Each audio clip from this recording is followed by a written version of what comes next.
à tous, 350 ans, le chiffre est impressionnant et l'anniversaire de Kronenbourg, c'est pile aujourd'hui, lundi 9 juin.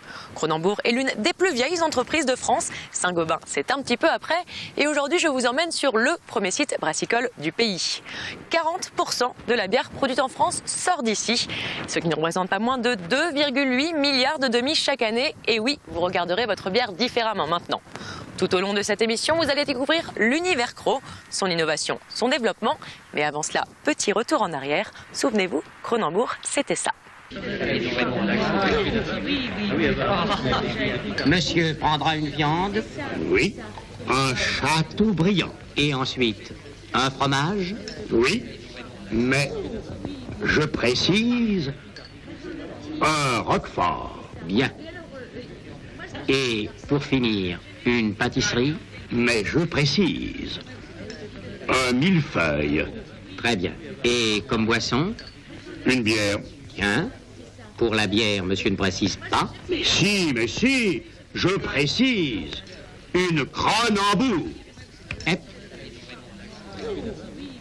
Kronenbourg, le grand nom des bières d'Alsace. Monsieur a bien raison. Je précise, une Kronenbourg. Kronenbourg, le grand nom des bières d'Alsace.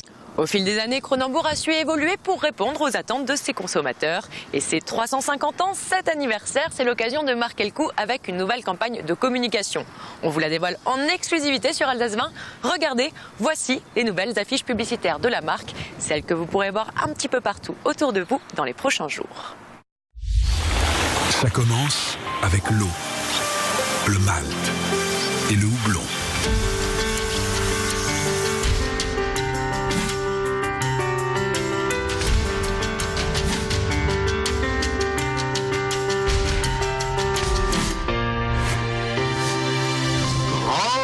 Kronenbourg.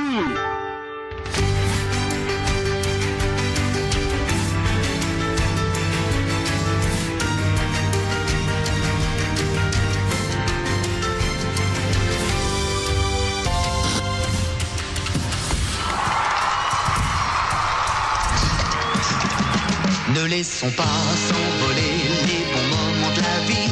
Il faut les faire mousser avec quelques amis. Et une Kronenbourg, la Kronenbourg.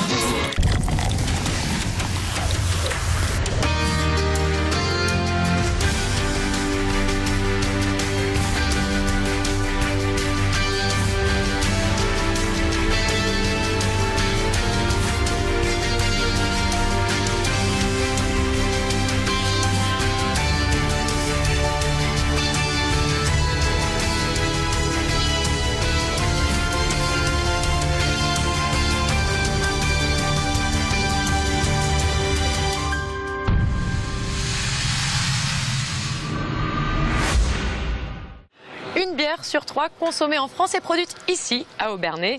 Avec moi, Florence Prévost, la directrice de marque. Bonjour Florence. Bonjour Mélodie. On vient de le voir, ces 350 ans, c'est l'occasion de lancer une nouvelle campagne de communication. Sur quoi vous avez voulu insister? Alors sur la marque Kronenbourg, on prend l'occasion de l'anniversaire des 350 ans de la brasserie pour réinventer la marque. Et ça passe notamment par une campagne de communication qui va donc voir le jour la semaine prochaine. Une campagne qui a pour objectif de remettre en scène la marque auprès des consommateurs, à la fois pour travailler la proximité avec les consommateurs et également la valeur perçue de cette marque. Alors ça va se jouer de deux manières différentes. La proximité, ça va se jouer dans la tonalité que la campagne va prendre, et vous l'avez vu dans les accroches que vous avez pu montrer juste avant, et également dans, je dirais, la conversation, la saga publicitaire qu'on va mettre en place, puisqu'on va être partout, tout le temps, pour renouer un lien avec nos consommateurs. Et puis la valeur perçue, on la travaille par des visuels produits très appétants, des shoots, vraiment des zooms produits empruntés du luxe, qui vont travailler du coup l'image de la marque Kronenbourg. Vous sentiez un petit peu que les consommateurs perdaient de vue l'image de Kronenbourg, une image un petit peu plus jeune, plus rafraîchie? Exactement. Aujourd'hui, la marque s'est laissée un peu endormir, on peut se le dire. Donc on souhaite maintenant réveiller la marque Kronenbourg et vraiment revenir dans le quotidien des Français avec une marque à l'image de qualité et qui va permettre de rentrer toujours plus dans les foyers français avec une image moderne. sur le marché de la bière. Alors une nouvelle campagne de communication, mais surtout un nouveau logo. Pourquoi ce choix, ce changement d'identité visuelle? Alors en effet, on accompagne cette réinvention d'un nouveau logo pour vraiment marquer cette année des 350 ans des brasseries Cronenbourg. On reste dans notre ADN de marque puisqu'on garde nos 3 éléments distinctifs que sont le blason, la couleur rouge et la typographie gothique qu'on sait par les consommateurs être distinctifs et reconnus pour la marque Cronenbourg, qu'on a simplement modernisé. Et vous le voyez, un logo qui est plus compact, plus puissant et surtout plus lisible avec une typographie blanche sur un fond rouge pour être vraiment lu et reconnu en tant que tel. Merci beaucoup Florence. On le voit, Cronenbourg est résolument tourné vers l'avenir et justement, un centre d'innovation et de recherche a été inauguré cette année. Quelle est sa vocation? Sur quoi porte cette recherche? Réponse avec Mathilde Faisan. Centre mondial du groupe Carlsberg, le centre de recherche et développement Le Zénith a ouvert en janvier 2014. Un projet de taille pour le groupe qui a investi 18 millions d'euros dans ce tout nouveau bâtiment qui aujourd'hui est au plus proche de l'usine des brasseries Cronenbourg. À l'intérieur, ce sont 50 personnes en charge du développement et de l'innovation qui créent chaque année en moyenne 15 nouveaux produits commercialisés. Dans l'innovation, on a à la fois une partie packaging, donc nouvelle forme de bouteille, nouvelle forme d'ouverture de bouteille, nouveau packaging par 3, par 6, etc. Et une partie liquide, développement des liquides. On a également donc une équipe dédiée au transfert des recettes qui sortent gagnantes de nos tests consommateurs vers les usines du groupe, donc partout dans le monde.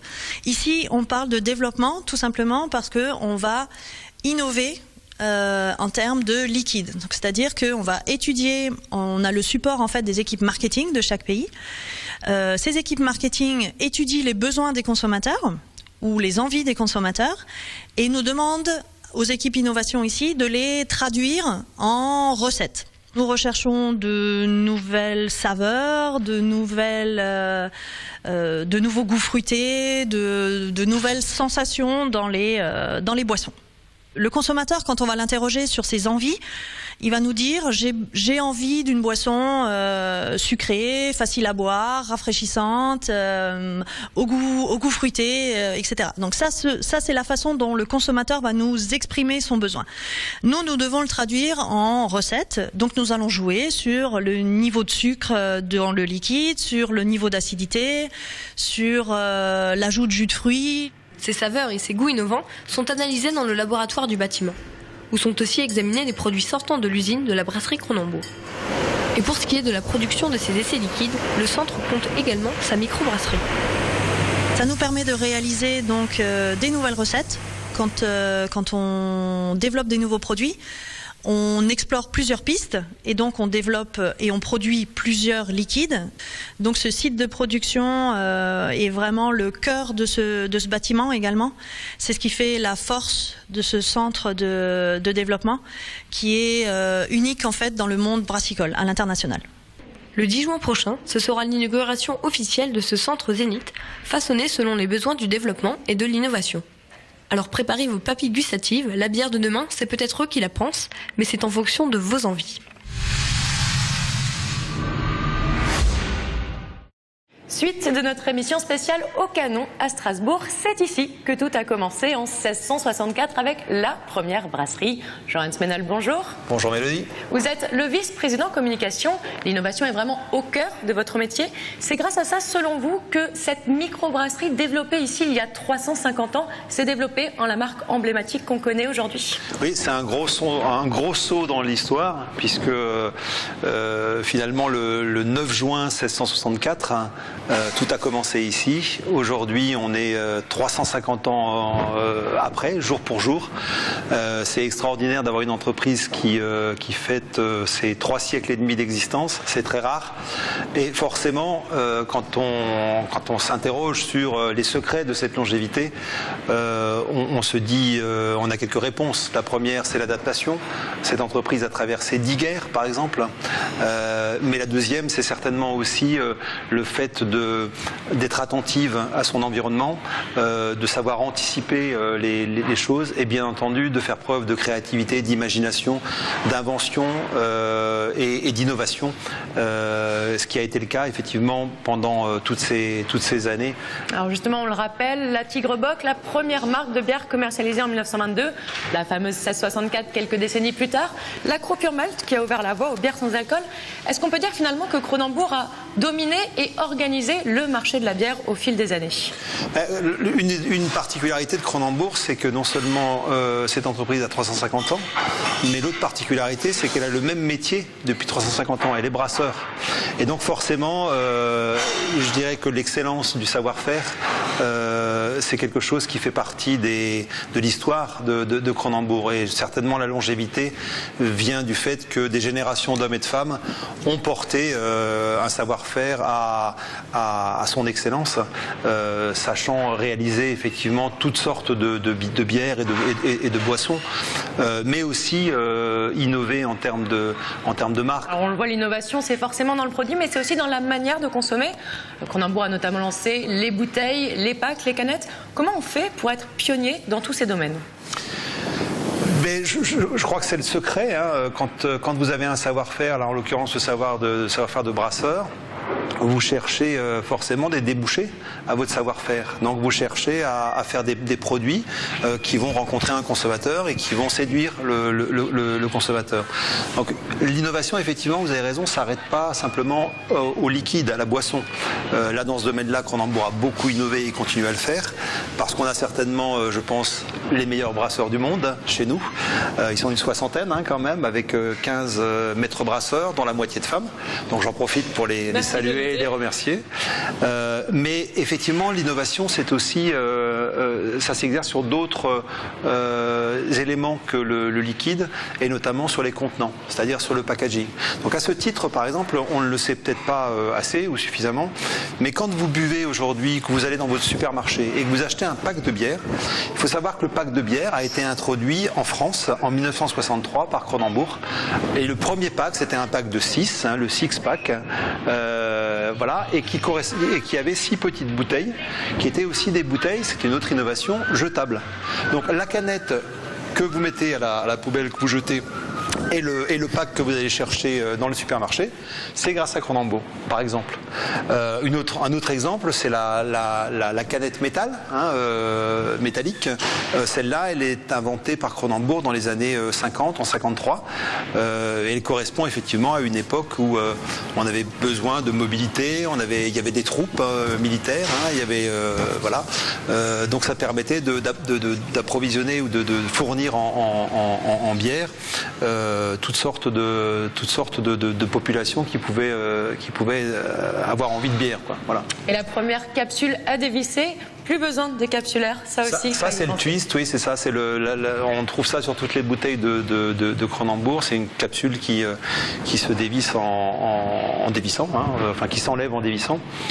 Il n'y a pas besoin de décapsuleur. Ça, c'est je crois que ça date d'une bonne trentaine d'années, quoi. Maintenant que ça équipe les bouteilles.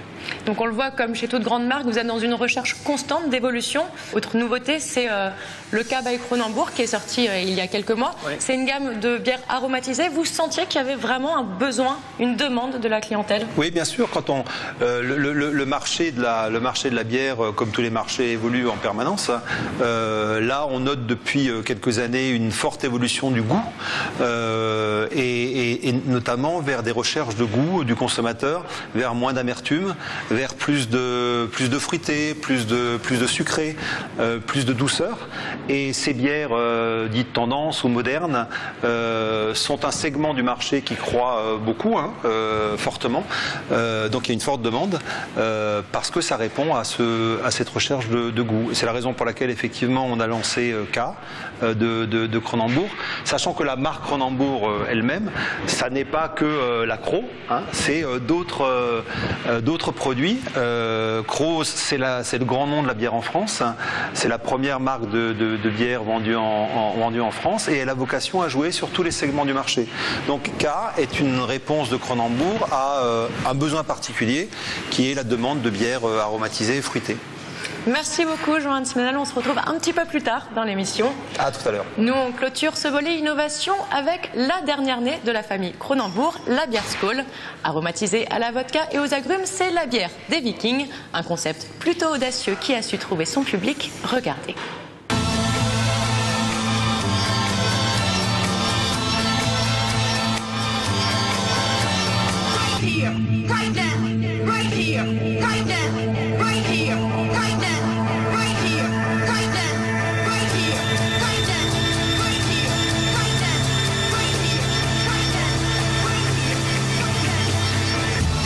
La nuit des temps, poussés par la soif d'exploration et de conquête, les hommes des terres du Grand Nord prennent la mer à bord de leurs dracars vers des terres plus clémentes. Ces guerriers vaillants étaient aussi féroces que bons vivants. Ils célébraient leur victoire au cours d'un rituel convivial auquel ils ne dérogeaient jamais, trinqués avec un breuvage frais et fruité dans la corne de leur casque. C'est ainsi qu'est né Skål. Aujourd'hui, Tuborg recrée ce breuvage de légende, arborant l'emblématique casque de viking, le Thorkill. Skål débarque en France avec la fraîcheur de l'esprit nordique.